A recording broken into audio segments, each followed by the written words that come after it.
വാർത്തകൾ തുടരുന്നു. 3.5 വർഷമായി ഒരിക്കലും വാതിലടയ്ക്കാത്ത ഒരു ലൈബ്രറി ഉണ്ട് കണ്ണൂരിൽ. ഏതാനും പത്രങ്ങളും മാസികകളും മാത്രമുള്ള പേരിനൊരു വായനശാല ആയിരിക്കുമെന്ന് കരുതിയെങ്കിൽ തെറ്റി. വിലപിടിപ്പുള്ള ഗവേഷണ ഗ്രന്ഥങ്ങളും റഫറൻസ് ഗ്രന്ഥങ്ങളും ഏറെയുള്ള മുറ്റൻ ലൈബ്രറിയാണ് ചിറ്റാരിപ്പറമ്പിലെ മലയാളം ഓപ്പൺ ലൈബ്രറി.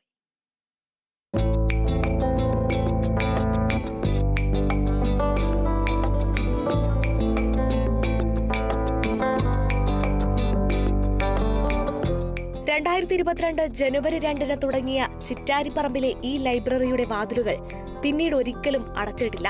കൃത്യമായി പറഞ്ഞാൽ 1234 ദിവസം മുടങ്ങാതെ ഈ ലൈബ്രറി പ്രവർത്തിക്കുന്നുണ്ട്. സംസ്കൃത യൂണിവേഴ്സിറ്റി പയ്യന്നൂർ പ്രാദേശിക കേന്ദ്രത്തിലെ മലയാള വിഭാഗം അധ്യക്ഷനും പ്രൊഫസറുമായി വിരമിച്ച ഡോക്ടർ കുമാരൻ വയലേരിയുടെ മനസ്സിൽ വന്നതാണ് തുറന്ന ലൈബ്രറി എന്ന ആശയം.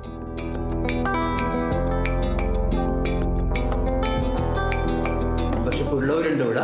പക്ഷേ മെമ്പർഷിപ്പ് ഉള്ളവർക്കും ഇല്ലാത്തവർക്കും അത് തന്നെ ചിറ്റാരിപ്പറമ്പോ കുക്കറമ്പോ പരിധിയല്ല, എവിടെയുള്ളവർക്കും വന്നിട്ട് ഇവിടെ പുസ്തകം എടുക്കാവുന്നതാണ് എൻ്റെ നിലപാട്. വെറും വായനയോ പുസ്തകവും മാത്രമല്ലാതെ സാംസ്കാരിക പരിപാടികളിൽ കൂടി ശ്രദ്ധിക്കണമെന്നുള്ള ഒരു തോന്നലുണ്ടായി. ഇപ്പോൾ പല പരിപാടികളും ലൈബ്രറി ഇങ്ങനെ സംഘടിപ്പിച്ചുകൊണ്ടിരിക്കുന്നുണ്ട്.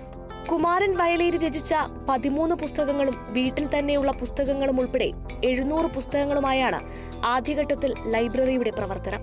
പിന്നീട് സൗഹൃദ കൂട്ടായ്മയുടെ ഭാഗമായി കമ്മിറ്റി രൂപീകരിച്ച് പ്രവർത്തനം വിപുലപ്പെടുത്തിയപ്പോൾ അത് വായനക്കാർ ഏറ്റെടുത്തു. ഇപ്പോൾ 2500ഓളം പുസ്തകങ്ങളുണ്ട് ഇവിടെ.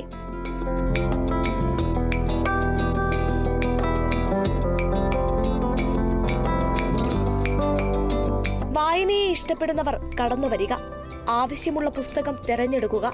മേശപ്പുറത്തുള്ള രജിസ്റ്ററിൽ പുസ്തകത്തിന്റെ ചട്ടയിലുള്ള നമ്പറും പുസ്തകത്തിന്റെ പേരും എടുത്തയാളുടെ പേരും ഫോൺ നമ്പറും കുറിക്കുക. പുസ്തകവുമായി പോവുക. ഇതാണ് മലയാളം ഓപ്പൺ ലൈബ്രറിയുടെ പ്രവർത്തന ശൈലി. വായനയെ പ്രോത്സാഹിപ്പിക്കുകയാണ് ലൈബ്രറിയുടെ പ്രധാന ലക്ഷ്യം. എന്നാൽ മറ്റു പ്രസാധകരുടെ പുസ്തകങ്ങൾ സംഭരിക്കുന്നതിനുപരി ലൈബ്രറിയുടെ നേതൃത്വത്തിൽ പുസ്തക പ്രകാശനവും നടക്കുന്നുണ്ട്. Kerala vision news, Kannur.